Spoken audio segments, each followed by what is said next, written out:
faire x5 sur ton chiffre d'affaires sans nouveaux clients cette année. C'est ce que je vais te montrer dans cette vidéo. C'est une grosse promesse que je te fais, mais tu sais qu'on délivre tout le temps très rapidement. Je vais essayer de le faire en mode vitesse pour que tu puisses faire x5 sur ton CA cette année sans nouveaux clients. Et ça, c'est quelque chose qui est super puissant.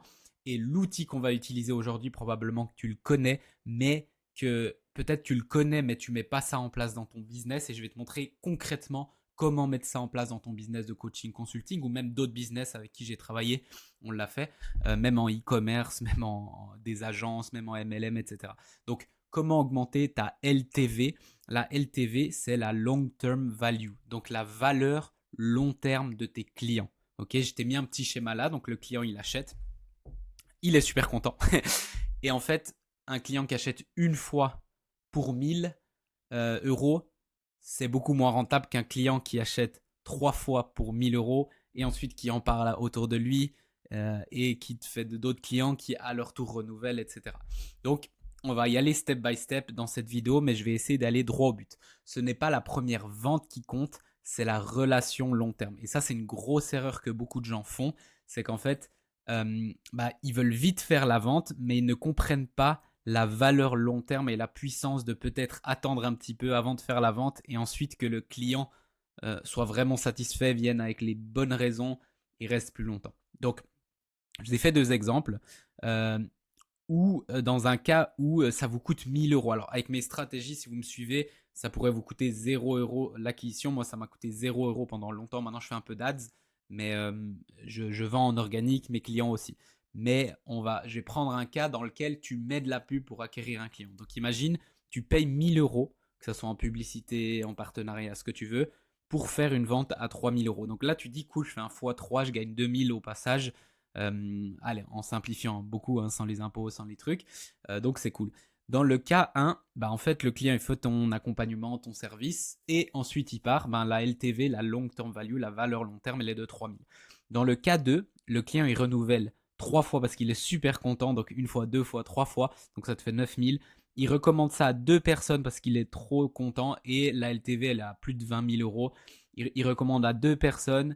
De ces 2 personnes, il y en a une qui renouvelle encore 2 fois et elle refait de la recommandation, etc. Et puis, nous, on a été jusqu'à plus de 100 000 euros, un seul client en long term value. Et ça, c'est juste trop puissant. Ok. Donc maintenant, je vais vous montrer comment aligner l'acquisition à une long term value forte. Et ça, c'est quelque chose qui est très important. C'est où ça commence la valeur long terme. Ça commence avec l'acquisition. Souvent, les gens, ils sont là-bas. Ils mettent des systèmes après, mais c'est dès le départ, avant que le client soit client. Quand le client est prospect, c'est là où c'est le plus important et ce qui a le plus d'impact. Donc, ne mets pas de stress, pas de pression. Pas d'appel, t'as pas besoin, tu peux faire des appels si tu veux, mais sans convaincre, sans pression.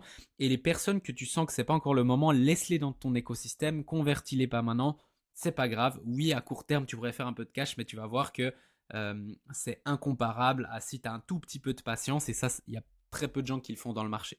Les clients viennent d'eux-mêmes, choix de cœur. Et donc, quand ils viennent d'eux-mêmes, parce que tu as un bon écosystème, tu fais des vidéos comme je l'ai fait là, tu fais des contenus, etc., tu attires les gens et tu mets pas de pression s'ils sont là et tu sens que c'est pas le moment où ils sont prêts, ils ont dit oui, j'achète, mais toi, tu sens que c'est pas le moment et tu calmes un peu les choses. Et ils viennent dans les bonnes circonstances. Derrière, ils vont renouveler. C'est pour ça que nous, on a un taux de renouvellement beaucoup plus élevé de ce qui se fait dans le marché parce que on laisse il y a d'autres choses qu'on fait bien sûr que je vous donne juste en dessous, mais on laisse le temps aux gens de prendre leurs décisions sans essayer de les convaincre, sans faire des manipulations, etc. Donc personnellement, on a 40 à 60% de renouvellement annuel, plus dans les 60, et on a on a plusieurs centaines de milliers d'euros par an juste des renouvellements clients. Donc c'est déjà énorme, c'est à dire que si on n'avait pas de nouveaux clients sur toute l'année, ça changerait, enfin on peut très bien vivre sans problème. Okay. Et donc maintenant je vais te montrer comment bien convertir les clients parce que c'est important. Donc comme je t'ai dit, sans pression. Euh, Si tu as des bons clients, il n'y a pas de remboursement, il n'y a pas de drama, tu perds pas d'énergie. Les mauvais clients euh, ou les personnes qui sont venues de la mauvaise manière parce que toi tu les as forcés, derrière c'est un casse-tête, ils vont jamais renouveler, ils vont peut-être parler de toi en mal, etc., etc. Et les bons clients, ils restent, ils parlent de toi et t'envoient d'autres clients. Et ça, c'est trop puissant. C'est pour ça que j'ai dit, prends le temps, ça c'est la première étape, mais prends le temps de bien convertir avant les clients. Ok. Ensuite, bien sûr, une fois qu'ils sont clients, donc ça on a vu l'avant, prends vraiment le temps là-dedans, mais une fois qu'ils sont clients, bah bien sûr, il faut qu'ils soient satisfaits. Et ça c'est logique, mais encore une fois, il y a peu de gens qui le font bien. Et je t'explique comment. Donc déjà, chercher les résultats, bien sûr, de comprendre ce qu'ils veulent, qu'ils aient les vraies attentes, parce que s'ils ont des attentes trop hautes par rapport à ce que tu peux donner, de nouveau, peut-être tu vends un peu plus, mais du coup, la valeur long terme sera mauvaise. Moi, je fais pas de promesses que je peux pas promettre. Et du coup, les gens, ils sont toujours surpris en bien. Des fois même, je me sous-vends un petit peu. Et quitte à perdre quelques ventes qui ne seront pas les bons clients, mais les gens ensuite, ils sont surpris en bien et ça, c'est bien. Un truc qui est très important, et ça me semble logique, mais je trouve qu'il n'y a pas beaucoup de gens qui le font vraiment, c'est être présent à l'écoute, ouvert au feedback. Et moi, je suis toujours ouvert au feedback. Et des fois, ça fait pas plaisir à l'ego et tout quand ça fait des années que tu travailles sur une chose et puis ils disent ouais, mais ça, moi, je trouve pas que c'est bien. Ok, ça veut pas dire que tu changes tout parce qu'il y a un gars qui te dit, mais si tu vois plusieurs feedbacks dans le même sens, améliore constamment. Et nous, c'est ce qu'on fait là, tous les 3 mois, on se pose et on améliore l'offre, on améliore par rapport au feedback, on fait des questionnaires clients. Aujourd'hui, on est à 9,5 sur 10 de satisfaction client, mais constamment on améliore pour que vraiment les gens se sentent écoutés et surtout qu'on leur donne exactement. Et quand tu leur donnes exactement ce qu'ils veulent et ils se sentent bien, ils ont plus de résultats, bien sûr qu'ils vont renouveler ou en tout cas que ça va être beaucoup plus facile ou s'ils ne renouvellent pas, qu'ils vont te recommander. Donc une fois que tu as fait ça, et ça c'est vraiment vraiment important, bah en fait, créer une suite tout simplement naturelle. Et ça pour moi c'est le plus simple. Là ce que je vous ai dit jusqu'à maintenant c'était entre guillemets le plus, pas forcément dur, mais là où il y a vraiment du travail, c'est l'acquisition et ensuite pendant l'accompagnement. Si tu as fait du bon job ici, t'as pas besoin d'être un magicien, t'as pas besoin de faire des choses folles. Encore une fois, là, le point 2 et point 3, oui, là, c'est pas de la magie, il faut faire du bon travail tout simplement et avoir à cœur de faire du bon travail. Je pense que si tu regardes cette vidéo, c'est le cas. Donc, une fois que c'est ça, bah, en fait, c'est simple. Tu proposes la suite de l'accompagnement, c'est-à-dire que tu regardes, moi, je fais un point avec chaque client, les résultats obtenus, où ils en sont aujourd'hui, les objectifs futurs et un plan clair pour ce que moi je vois, si je peux continuer à les aider. Il y a des gens qui me disent ouais mais du coup comment je fais, ben, souvent moi je vois les next steps parce que j'y suis déjà passé, je l'ai déjà fait avec des clients. Donc tout simplement je leur dis ok, ma vision par rapport à ça c'est ça, ça, ça. Voici le plan que je te propose. Souvent je fais des plans personnalisés. Et en fait c'est les ventes les plus simples, les plus fluides sans forcer. Souvent c'est juste un message qui prend 5 minutes. L'autre jour on a un message qui prend 5 minutes, 14 000 euros. Ok, mais c'est justement parce que la relation est là, les résultats sont là et tout se passe bien. Ok, donc proposer une suite juste logique et simple et vraiment qui est naturelle. Et si tu as bien fait les points au-dessus, ça va être le plus simple. C'est juste un message. C'est en mode très très simple. Et vu que vous avez déjà une bonne relation, il n'y a pas besoin de forcer les choses. Maintenant, en cas de refus, si la personne te dit bah écoute non, ou bien c'est pas le moment, où il peut se passer tellement de choses dans sa vie qui est complètement compréhensible, bah c'est pas très grave en fait, parce que tu peux tout simplement dire écoute, est-ce que tu as vraiment aimé et tout, et puis la personne, bah, si tu as fait les bons points avant, presque toujours 95% du temps, ça sera le cas. Si tu n'as pas ce genre de résultat, pose-toi des questions sur ton accompagnement et comment tu closes. Et c'est ok, hein, tu peux être amélioré toujours, c'est pas grave si tu as moins de ça, mais il faut que tu arrives là. Bah, demande tout simplement, tu peux demander, tu dis écoute, est-ce que tu serais d'accord de faire un petit témoignage, ça peut être une vidéo, ça peut être un témoignage écrit, etc. Et souvent les personnes, enfin pour pas dire toujours, ils acceptent ça. Bien sûr, si ça n'accepte pas, il n'y a aucun souci.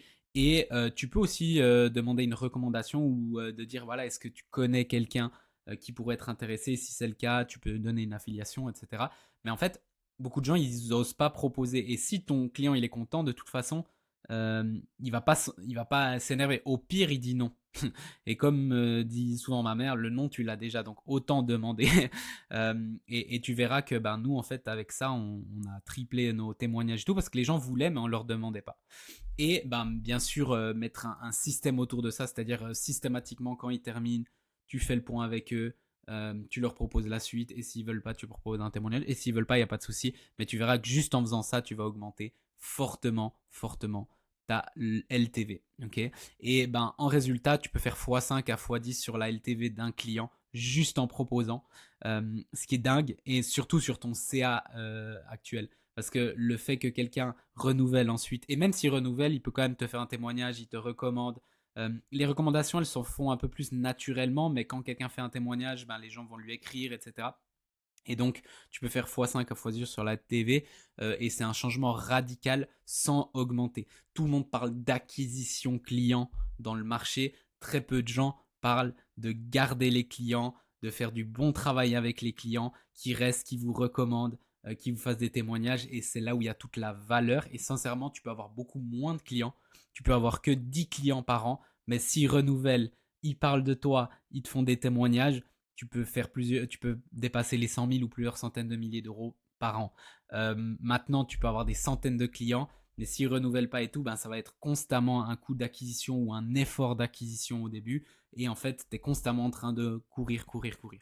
Et moi, dans notre business, ce qu'on a, dernier point, c'est aussi quand il y a des gens, des fois, ils arrêtent. On a eu des clients, bah, ils arrêtent pour des raisons X, Y, Z, et ça, c'est totalement OK. Et en fait, ils reviennent plus tard parce que notre système, il est tellement long terme, il est tellement là, on a fait du bon travail. Et en fait, des fois, ils reviennent 6 mois après, 3 mois après, 6 mois après, un an, des fois 2 ans plus tard. Il y a des clients qui nous ont réécrit, ah ben voilà, maintenant je suis prêt pour le next step, pour le plan qu'on avait parlé. Et nous, ben voilà, on les laisse partir. S'ils veulent revenir, on est toujours là, ils savent. Et c'est vraiment, en plus du chiffre, c'est plus de fun de travailler avec des personnes que tu connais, avec qui il y a la confiance et avec qui ça se passe bien. Ok, pour terminer, bah voilà, petit schéma donc, que l'IA m'a fait. Comme vous voyez, on est assez simple, mais voilà, donc tu as les clients, ils renouvellent, ils en parlent à d'autres, qui en parlent à d'autres, qui en parlent à d'autres, et bien sûr, tes revenus augmentent. Donc voilà, j'espère que tu as aimé la vidéo. On se retrouve demain dans la prochaine. Ciao, ciao.